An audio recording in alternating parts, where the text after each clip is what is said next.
La cathédrale de Saint-Omer, transformée en sanctuaire de l'art sacré contemporain à l'occasion du festival Les Regardeurs de Lumière, confidence d'artistes a pénétré dans toute l'immensité de ce lieu pour donner la parole à 4 artistes, 4 plasticiens qui nous ont ouvert les portes de leur intimité à travers leur univers créatif, empreint de mysticisme ou de religiosité.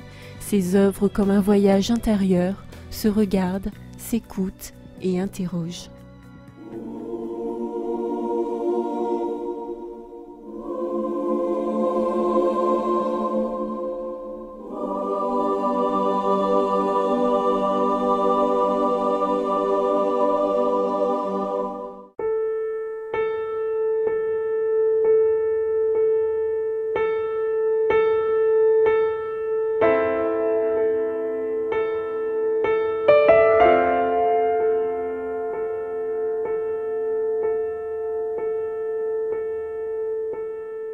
Je suis avec Jean-Luc Bonduot, donc vous êtes artiste depuis 10 ans.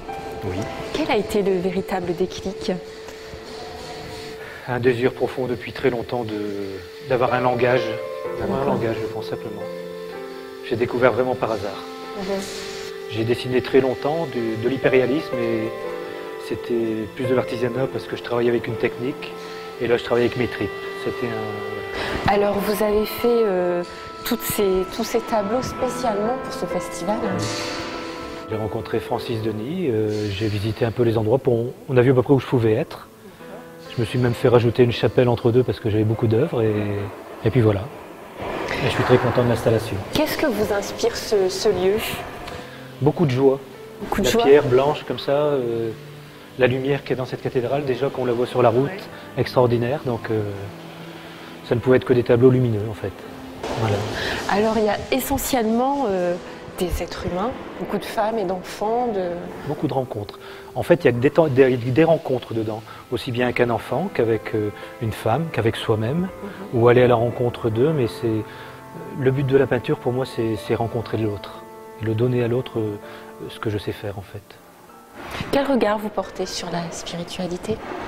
Je suis croyant et j'ai un regard d'homme tout à fait normal, c'est-à-dire que bon, j'ai la foi, mais la foi c'est justement se tenir à rien, c'est vivre, avoir les pieds bien sur terre et avancer. Parce que ça fait quand même très religieux quand on regarde vos tableaux quand même. Ça pourrait. Dans les postures, les... Pour moi il n'y a pas de peinture religieuse, il n'y a que de la peinture. Même l'art sacré pour moi c'est quiconque fait quelque chose avec sincérité et dans l'art sacré. Voilà. Vous faites aussi de la sculpture alors? Un peu. Et là, ça représente... Pour moi, c'était quelqu'un qui avait les mains attachées dans le dos et en fait, quand on le regarde de face, on dirait un peu un moine. Bon, c'est vrai que ça pourrait faire religieux, mais ça peut être n'importe quel personnage qui se trouve en otage quelque part. C'est un homme, voilà.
Marie Chaplin, donc vous êtes peintre.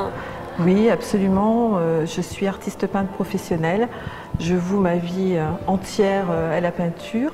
J'ai commencé par l'art figuratif, principalement par l'art du pastel. Et je travaillais beaucoup sur les paysages. Et il y a 5 ans, je suis entrée dans une chapelle. J'ai vu les reflets de vitraux et ça a orienté ma carrière vers une toute autre expression artistique qui va vers le lyrique, vers le sacré. Ça a été du jour au lendemain, hein. J'étais peut-être dans une période voilà, propice dans ma vie, voilà, 40 ans, des événements affectifs forts qui ont fait voilà, que j'ai eu un regard ouvert à autre chose. Bon, il faut aussi savoir que pendant ma période d'art figuratif, j'ai toujours travaillé des sujets inspirés par la lumière. C'était des sous-bois avec des clairières. Il y avait, la lumière était omniprésente. Bon, Victor Hugo a dit que voilà, les clairières peuvent être des cathédrales. J'ai commencé par les clairières et maintenant je suis dans les églises et les cathédrales. Voilà, c'est juste un cheminement qui tourne.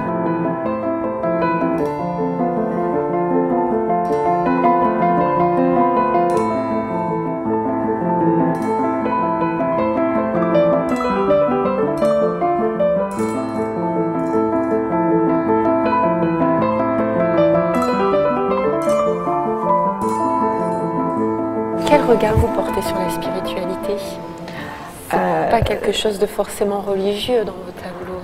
Non, non, mais ça va au-delà. Je pense que ce qui est important dans l'œuvre, c'est justement de mettre, si vous aimez mieux, la force que l'on a justement d'essayer de s'élever ailleurs encore, c'est d'essayer de la mettre, mais au-delà des 4 coins de la toile. Je pense qu'il ne faut pas voir non plus la peinture, si vous aimez mieux, comme quelque chose justement de restreint par rapport à la toile, d'aller ailleurs, d'aller au-delà, d'essayer de comprendre au-delà. Et c'est justement ce que j'essaie de faire en donnant cette transparence, en donnant tout ça, pour aller à une autre élévation. Donc, est-ce que j'y parviens? C'est pas à moi de le dire, c'est aux gens qui ressentent éventuellement quelque chose en regardant ma peinture. Mais il est vrai que j'ai, pour moi, personnellement, c'est mon message, c'est de mettre ce qui me donne une émotion, c'est l'instant, c'est avec toute sa force, l'observation de cette lumière et de le retranscrire dans la toile, justement pour que les autres ressentent aussi ça. Voilà. Donc, qu'est-ce qu'est exactement la spiritualité? Tout ça, c'est un peu difficile. C'est simplement, je pense, d'essayer d'aller au-delà des choses. Voilà, pour moi, c'est ça. Après, ce qui se passe ailleurs, on ne sait pas. C'est la surprise pour tout le monde.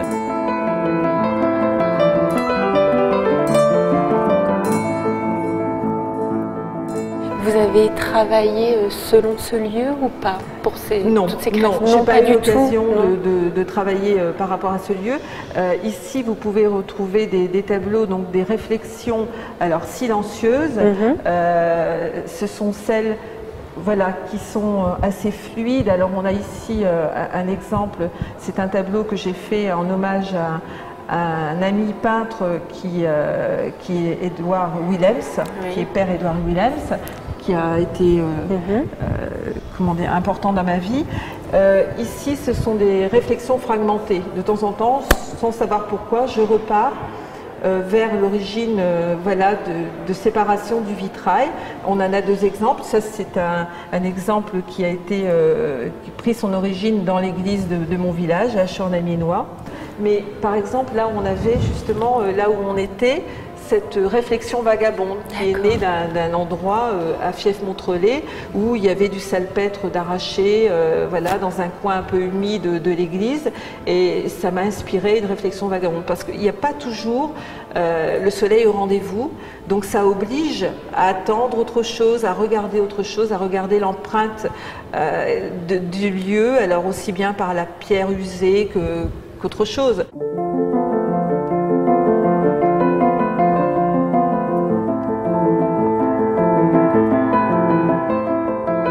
Et est-ce que ce lieu va vous inspirer pour de prochaines œuvres? Oui. Je crois. C'est absolument magnifique quand on entre cette lumière dans l'allée. C'est absolument, oui, c'est très très beau. C'est fort, c'est un endroit fort. Quand on arrive de l'extérieur, c'est une beauté. Hein, on la voit de loin. C'est une beauté. Ce qui a été fait au niveau de la restauration de la façade est absolument magnifique. Et aussi les âmes qui contribuent à ce festival sont vraiment des gens très très chaleureux et je suis contente d'être là, c'est très bien. Et vos œuvres sont aussi comme un prolongement justement de tous ces vitraux. Hein. Oui, oui, c'est la naissance, ils prennent naissance au travers de cela. De lumière, voilà. Et puis c'est un retour voilà, à l'endroit qui les a vus naître. Donc voilà, c'est la boucle qui est bouclée presque. Elle le sera le matin quand il y aura les reflets sur les toiles. Voilà.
Avec Père Henri-Philippe Delcourt, donc vous pratiquez la sculpture sur bois depuis combien de temps? Une cinquantaine d'années. Quel a été le déclic? Bon, c'est le fait d'aimer le bois et puis de vouloir... C'est un langage en fait, la sculpture, donc vouloir exprimer quelque chose. Et donc c'est sur deux axes essentiellement. Vous avez l'axe religieux et puis aussi tout ce qui concerne les droits de l'homme, l'humanitaire. Donc beaucoup de saints, vous avez je Coluche vois. là, vous avez Saint-François d'Assise, Pierre. Et pourquoi Coluche? Qu'est-ce qui vous a séduit chez Coluche? Ah ben j'ai fait partie des Restaurants du Cœur et donc ça c'est d'ailleurs affecté à la section de Borin des Restaurants du Cœur. Et bah, c'était un homme certainement génial qui a fait tilt. Donc quand ça fait tilt, voilà. On a aussi d'autres personnages. Je vois Jan Palach, qui était un étudiant tchèque et qui s'est immolé par le feu lorsque les Russes ont écrasé le printemps de Prague en 1969. C'est quelque chose qui vous a beaucoup marqué? Oui, c'est bon, des événements, des personnages qui reflétaient quelque chose d'important. Voilà. Malik Oussekine, c'est un étudiant parisien d'origine maghrébine et qui s'est fait tabasser par la police et qui en est mort. C'était dans les mêmes années à peu près. Et là, voilà. Maître Mandela qui est derrière, qui est grande, hein, elle fait 2,20 m, je crois. C'était avant sa libération, en 82, et c'est une statue qui est au centre culturel de Montigny-en-Goël. Parce que j'ai été prêtre longtemps à Hénin-Beaumont, qui est juste à côté.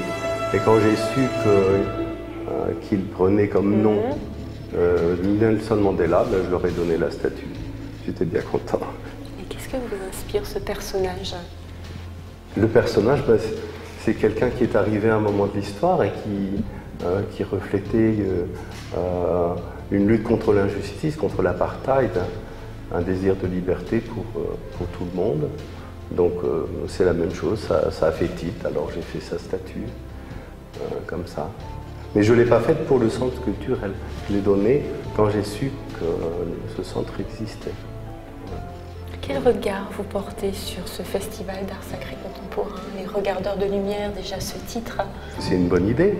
Et puis c'est un lieu magnifique qui vaut la peine d'être connu. Puis ça fait connaître d'autres artistes qui viennent d'un peu partout et qui ont un langage à eux. Voilà, parce que chaque art, c'est un peu un langage. Qu'est-ce que vous aimeriez transmettre justement à travers toutes vos sculptures? Quand j'ai fait les sculptures, c'était parce que ça me parlait, c'est tout. Voilà. Et puis, bon, il se fait que maintenant, il y en a pas mal. J'en ai fait à peu près 130, mais il y en a un petit peu partout dans le monde. Parce que j'ai passé 5 ans en Afrique. Et là, ça m'a beaucoup aidé, parce que j'ai fréquenté donc, des sculpteurs africains qui travaillaient avec un matériel extrêmement simple et qui faisaient des choses très belles. C'était au Bénin, il y a de ça plus de 40 ans. Voilà. Et on me dit souvent d'ailleurs que mes visages ont quelque chose d'exotique, d'un peu africain. Pourquoi pas.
Bonjour Monique Renaud, donc vous faites de l'aquarelle. Oui. Ça fait combien de temps que vous... L'aquarelle, j'ai commencé en 87. 87. Et avant, j'ai toujours peint, j'ai fait beaucoup de dessins, mais j'avais besoin de prendre des cours pour le dessin, donc je suis retournée à l'école des Beaux-Arts. Qu'est-ce que ça évoque pour vous, la spiritualité? Moi, j'ai toujours aimé la cathédrale parce que j'ai vécu à côté quand j'étais jeune. Et je venais souvent à la cathédrale regarder, méditer. Et j'aimais beaucoup. Et puis, j'ai fait beaucoup de poésie aussi religieuse quand j'avais 15-16 ans. Et après, je n'ai pas pensé à peindre des sujets religieux après, mais la spiritualité. Et c'est la beauté, c'est ce qui est assez élevé, beau. Alors c'est la première fois que vous participez à ce festival? Oui, oui. Oui, je suis venue 2 fois admirer, regarder. Puis ensuite, on m'a demandé de participer. Voilà. Et est-ce que les œuvres ont été créées spécialement pour ce lieu? Oui. Ou pas? Oui, vraiment? Oui, j'ai fait ça en 2 mois et demi à peu près. C'est-à-dire que vous êtes venu à plusieurs reprises pour vous nourrir de ce lieu? Un petit peu, mais aussi beaucoup par des livres, par des revues. J'ai cherché des sujets, à regarder plutôt des sujets, un petit peu la 2e période du Moyen-Âge, Léonard de Vinci, de ce style-là plutôt, parce que j'aimais beaucoup les couleurs. Vous aimez beaucoup la Renaissance? Aussi, la Renaissance, oui. Et vous pouvez m'expliquer la scène représentée? La scène représentée, c'est Saint-Michel et le dragon. Alors ça, je l'ai vu dans un livre, les œuvres de Champagne, les plus belles œuvres de Champagne. C'est un livre du Moyen-Âge, un peu, un manuscrit. Ce sont des miniatures. Et j'ai trouvé ça amusant parce que j'avais envie de faire quelques seins comme ça pour présenter aux personnes qui viennent voir.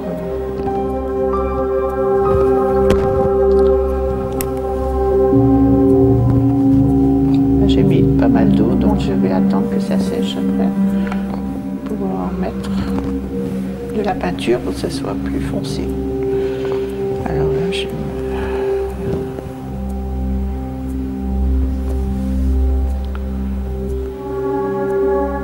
avec l'aquarelle, on peut faire beaucoup de mélanges aussi. C'est ça qui est intéressant.